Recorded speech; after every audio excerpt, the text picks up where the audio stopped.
Hey everybody, what's going on? Hexlex here with another Master Duel video for you. So this time around, we've got yet another viewer special, which I do have to give a very genuine and sincere apology. I am so sorry that it's been so long since we've done a viewer special. It's been like, I think at least a couple of weeks. I really like to do these once a week usually, and I don't know, I just let, like, with the new pack coming out and, like, life stuff going on, I just, this time of year is always busy, so it's not an excuse, but I just ultimately end up letting it kind of slip by. And so I do want to apologize for that and make sure that we definitely get to our regularly scheduled viewer specials. For those who are not familiar with the viewer special, if you've not seen one before, what I like to do typically once a week when I am mindful to do it anyway is I like to look at replays that are submitted by you all, the viewers.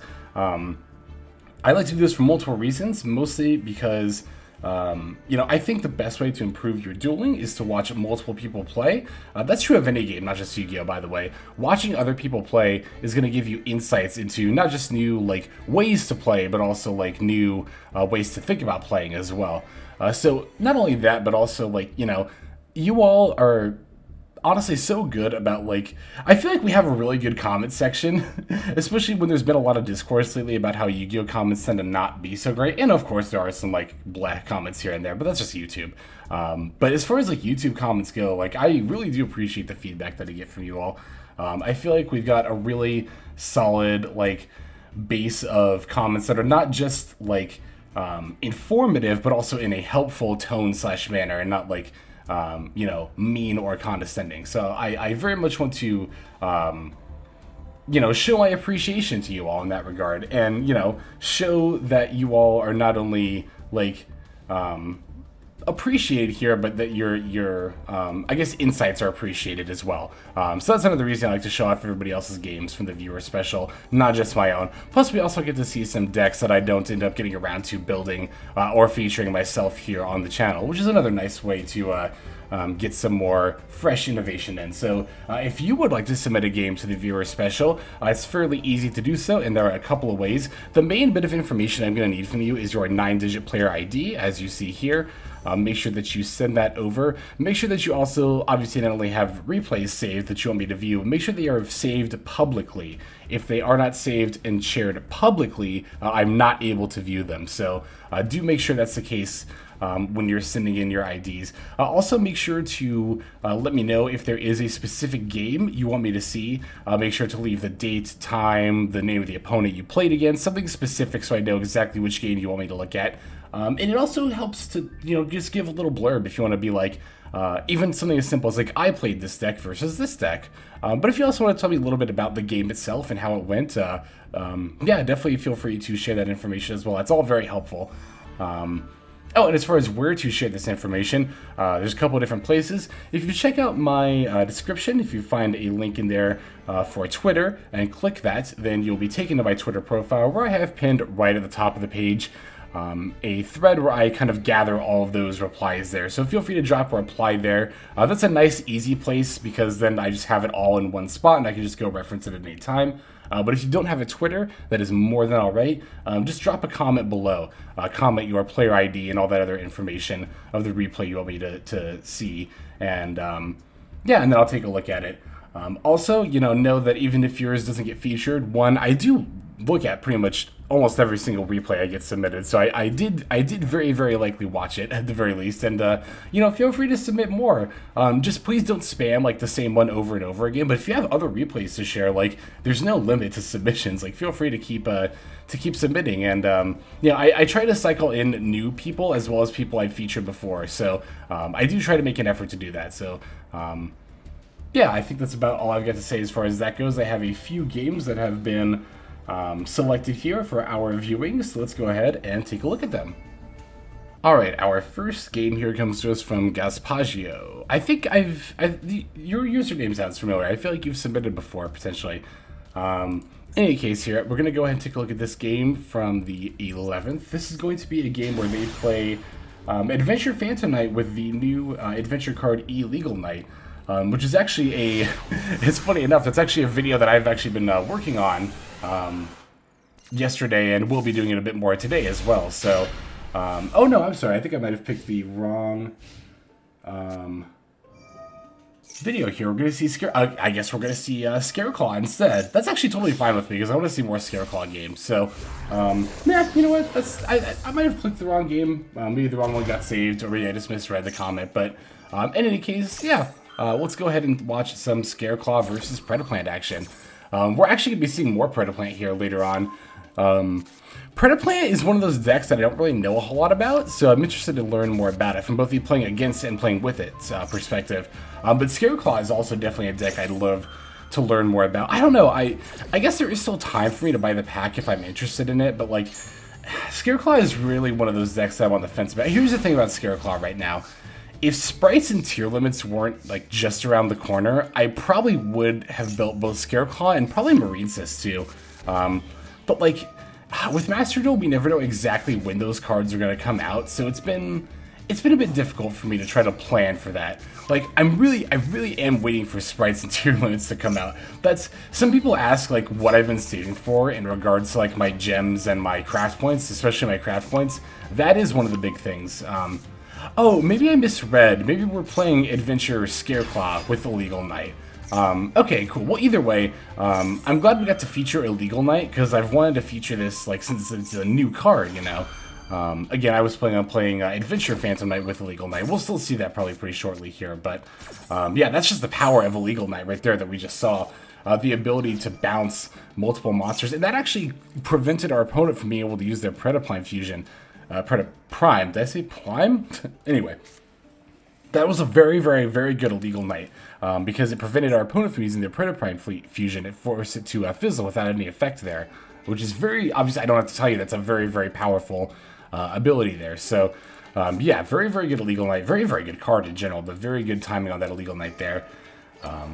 Looks like we're now going to be going... I knew that Scareclaw did adapt the Adventure engine pretty well. I think somebody had told me that in a comment, so...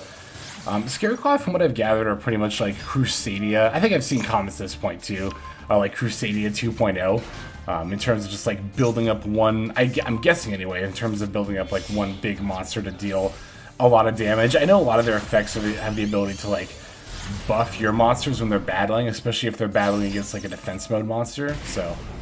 Looks like we're playing the DPE engine here as well. That, of course, is also never a bad way to close out the game either, is the Adventure and DPE engine. Ooh, you've got a Royal DPE? I am jelly. That looks very pretty. That's very gorgeous.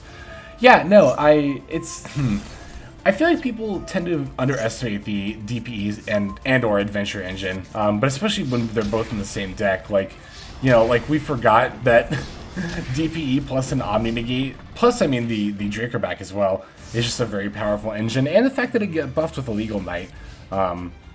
Now, granted, you know, Water Enchantress and Fusion Destiny both being at 1 does definitely hurt both engines, but, you know, they're definitely not dead by any means, so... Oh my god, I thought we were playing against Branded Eldritch for a second, or not Eldritch, Branded Despia, rather, for a second here. I was like, whoa, Dragos Stapelia, but then I realized, like, no, wait, we're actually playing against the deck that Dragos Stapelia belongs in, so no, that actually makes sense here. Yeah, I don't really know much about Predaplants other than that they fuse, and they like to fuse with your opponent's stuff. I guess there's not really too much to know about them beyond that, to be fair, but... I don't know, oh, that's cool. Wait, is that new? Was that specific to Instant Fusion? That animation of the Fusion Summon. Huh. Do I just always click through it? I don't know. I feel like I've never seen that. Weird. Anyway, let's see. Oh, they're using Dragos Stapelia on the Adventure token? What? Okay, that's fine. Yeah, I don't know why you wouldn't wait for the Illegal Knight there. Especially because you bounced the Illegal Knight back to your hand last turn, so your opponent shouldn't know that you've got it, but maybe they were actually trying to bait, because now they've got their fusion, or their Pendulum Scale set up. Oh no, they're using the Pendulum effect of the Bullfrog, I see. Alright, so this is a much less scary battle phase than it actually looks like here. Well, I don't know, to be fair, we're going to be at 200. It was very... I was going to say, oh, this isn't scary, like, we're not going to get lethal here, but I forgot we had paid 2,000 for Fusion Destiny, so we did actually get relatively close to... Not relatively, we had 200 life points. We got very close to getting lethal there. Alright, let's see what we're able to do here. I say let's see because I have no idea, because again, I don't know too much about scareclaws.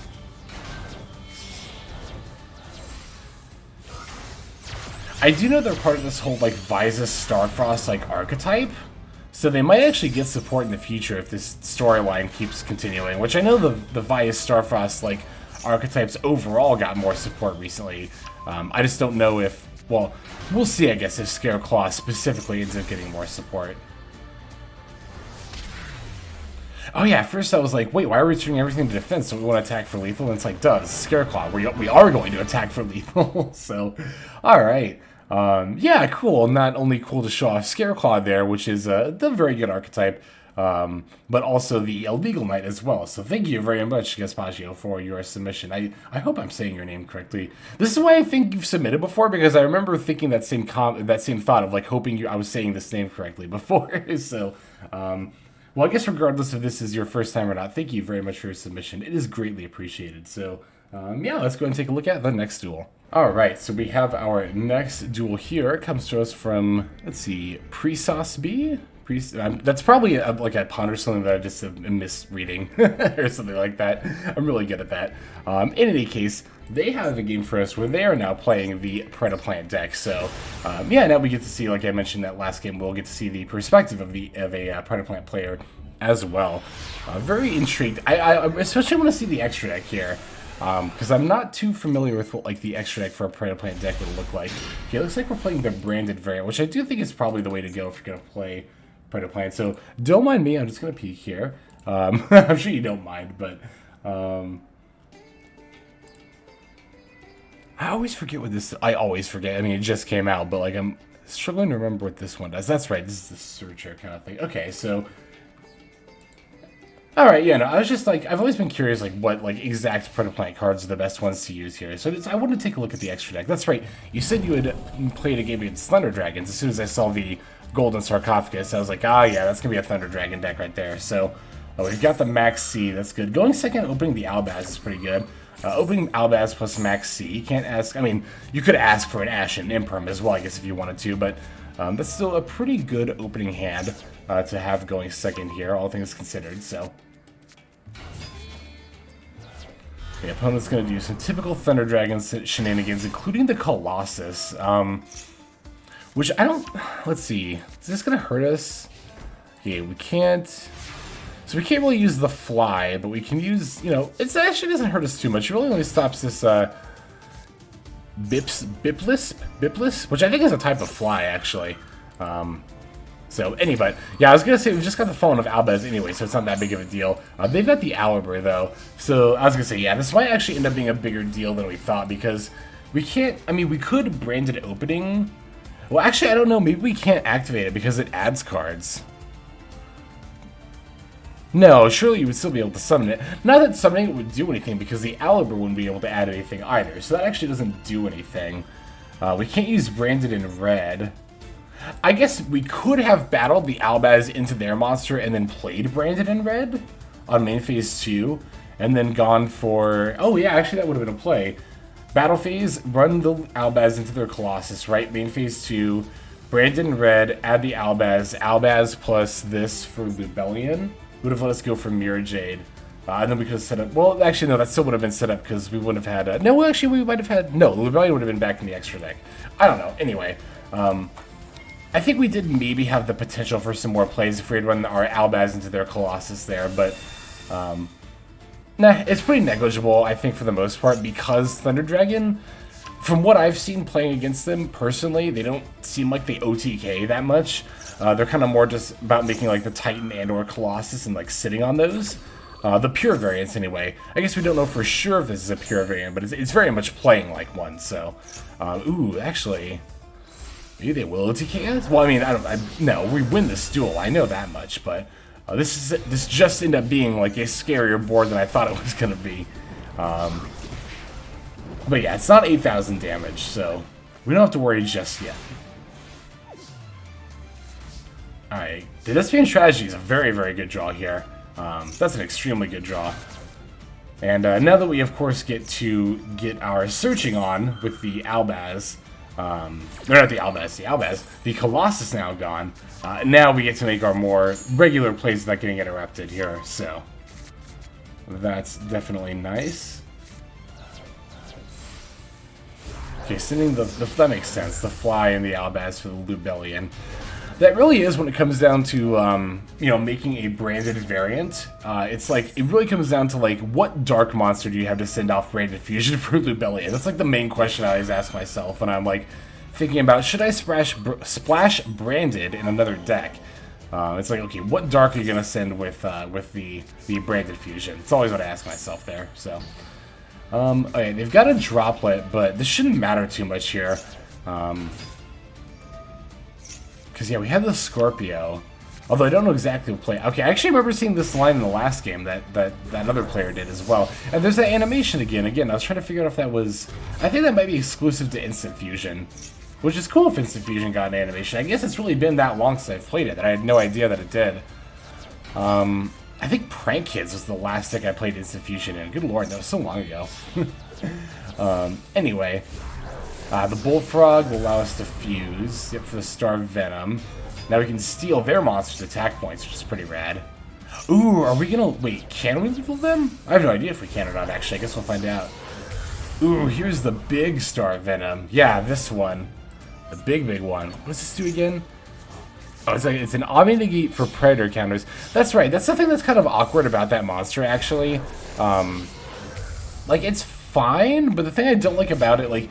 The ability to Omni-Negate with Predator counters, obviously very good, but I just don't like that it doesn't make Predator counters itself. Like, it's just, I don't know, it's a little weird, it's a little weak, but still obviously a very good card in a dedicated Predaplant deck that is going to have lots of Predator counters on the board. And of course the recursion ability is very nice as well, so... Let's see here. It's a little risky to leave the Scorpio on board, not that we really had much choice, but I guess to be fair, we've got the branded banishment for a super poly effect as well, so even if our opponent does something like this in attack mode, yeah, we can just flip up the branded banishment. Oh, we even get to make... Oh no, we don't get to make Guardian Chimera because we're using one of their monsters. We get to make the other 3 material one. It's a Despian. Don't tell me it's a... Oh, no. It's the Predaplant. I thought we were going for the big Despian monster, but I looked at the extra deck. I should have realized we were going for the big Predaplant here instead. Let's see. Whatever opponent specializes monster... Negate the summon. Wow, that's cool. That's good. This card's good. Again, it just doesn't put Predator counters on the board. That is the thing that's a little awkward about this deck, isn't it? These big boss monsters do things... I guess to be fair, you don't have to have Predator counters to negate this summon, but the other, like, boss monsters in this deck, the other one anyway, the big one, definitely do need Predator counters for that. I guess that's just kind of how this deck functions. Like, it seems like the main deck monsters are what make the Predator counters, and the boss monsters kind of, like, do broken stuff with them. But it is definitely kind of a fault, I guess, of this archetype, if you want to view it that way, but... still very cool. Still, thank you very much for submitting to the viewer special. Very much greatly appreciated. I did actually almost build Predaplants, like, to feature them as a new deck, but again, I just didn't know enough about them. So I'm very, very glad that we have some, obviously, skill, given how many giant fusion monsters we dropped after coming back from 100 life points, that we have skilled Predaplant players like Presauce here. To show us how it's done. So thank you very much. We do have one more game to look at. Let's jump straight into it. All right, one more game to take a look at here from the from you all, from your Duelist Cup games. This is actually going to be from Mr. PLJ here, who's got a game playing Invoked Runick versus Raidraptor. So yeah, I wanted to show off some not only Duelist Cup games, but also, like I said, ideally some games showing off new cards here. So we'll take a look at another Invoked Runick deck. I already featured my deck profile on the channel, but definitely eager to see others. So yeah, you're running the Monster Gate and Reasoning variant. Well, I don't know about Reasoning, but you've at least got the Monster Gate variant, it looks like. So I really almost played Reasoning / Monster Gate. It's very good in Runick, actually, to load up the graveyard and also to search for the Cyber Side as well.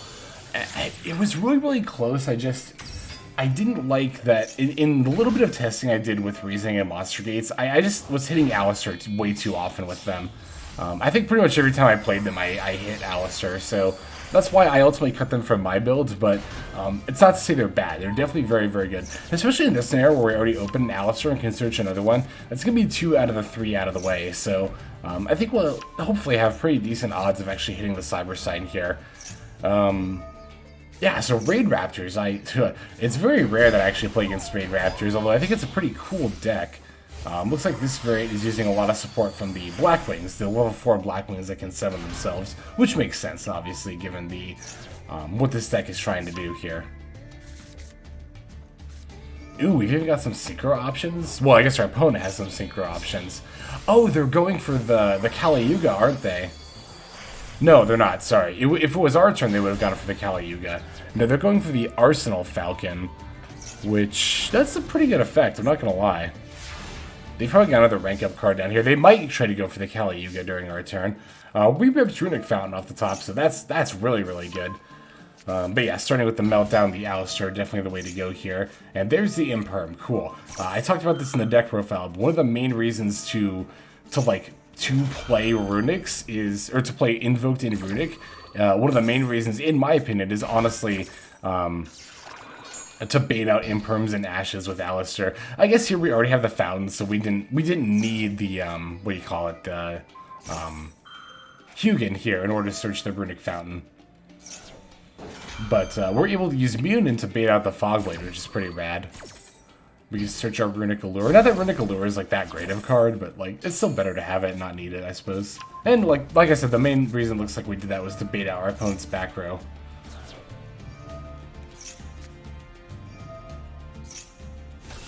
Alright, yeah, now we get the Hugin, and now we can start cycling with the Runick Fountain. I think we have 3 at this point. 1, 2, no, we only have 2, but that's still fine. Here we only would have had 2 anyway, so it's like, you know, obviously still more than fine here. So, yeah, I guess at this point we just kind of like sit back and watch Runick do its thing, right? Runick is still just a very fascinating deck to me. Fascinating engine as well. I don't know what to think of it, honestly. I kind of like it. I mean, obviously, like, you know, a lot of people don't like it, but, you know, it's the floodgates that people mainly don't like, not necessarily Runick itself. I think as far as mill archetypes go, this is definitely the coolest one. Getting to banish as incidental disruption effects is pretty rad.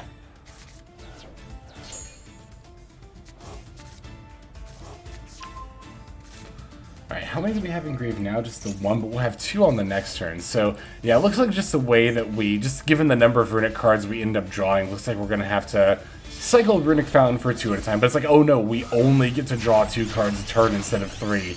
Oh. What all did we banish anyway? Because I actually thought about putting Desires in this deck, but I was just a little bit anxious about doing it. Oh, I see, we're playing Monster Gate, but not Reasoning, maybe? Ooh, you have a shiny Monster Gate, that's pretty rad.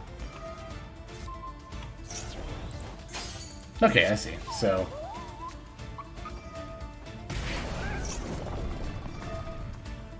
let's see. I'm just trying to figure out. Our opponent had this. Is this Satellite Cannon Falcon? Is that this one? Yeah, they didn't try to attack with Satellite Cannon Falcon. That's weird. Oh, duh, because Caliga, they can only try to attack once per turn. They only get 1 attack and 1 monster effect per turn. That's right. Oh my god, that's disgusting.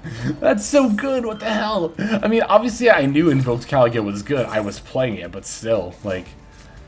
Also, lull the opponent to not attack with a Satellite Cannon Falcon. If they had attacked with Satellite Cannon Falcon, I think this actually would have been lethal.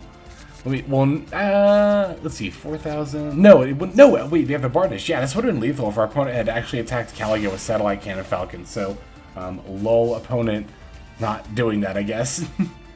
I think it would have been lethal anyway, right? I'm pretty sure if they get rid of the Caliga, they can then attack with more monsters. That wouldn't make sense if it didn't work that way, but, well, I mean, you know what I mean. I just phrased that weirdly. Anyway, so, excuse me, Cyber Dragon Infinity. Oh, it's the Gating Runick Fountain. But it's not destroying it, thanks to Hugin there. But then we can just play the other one, that's right, because I always forget about this, because this is one of those scenarios where I assume the card is more balanced than it actually is. I forgot Runick Fountain is a soft once per turn, not a hard once per turn. Or rather, I always forget that when I play, so... even if, like, you know, yours gets negated, or if you get more, like, runick spells in the graveyard later, you can actually still play another fountain over your first one and get even more draws. How many cards do they have left? 5? Okay. It's too bad. This is actually the one scenario where you'd actually want to activate Golden Droplets effect to have them draw and then mill for is in that scenario where they have exactly 5 left. So, but it looks like we're able to just mill them out anyway. So, yeah, awesome. GG's, I guess. I don't know why I said GG's. It's because when I hear the victory music, I think that I'm done playing a game. But no, GG's, I guess, to Mr. PLJ, and thank you very much for sharing your Invoked runick deck with us. It is much appreciated. So now let's just go ahead and move on to the outro. Alright, everybody, I want to thank you all very much for watching all the way to the very end of the video like this. That does mean a lot to me, but, you know, as always ever in the viewer specials, I really have to give a huge thank you to everyone who submitted games, regardless of whether you got featured or not. Again, if your games have been featured, especially because I had that hiatus, and there was just, I am so sorry about that, but definitely feel free to keep submitting games. I will be looking at them, you know, and again, there's no limit to the number of games you can submit. Just please don't spam the same one over and over again. That's really all I ask. But yeah, I just I have to thank you all for allowing us to continue the viewer special series for so long. I always say this because it's been going on for over 20 parts at this point. 26 is, I believe, this one. So that's pretty wild. Just the fact that, like, one, the channel has just been, like, you know, able to sustain itself for this long. Not itself, I mean, you guys are obviously helping sustain it with not only your viewership, but also, I just can't believe we're all still showing up in so many games for the viewer specials. That's super rad, and I very much appreciate it. Thank you all so much. I think that's about all the time that I've got for today. So without further ado, this is XLex signing out. I hope you have a fantastic day.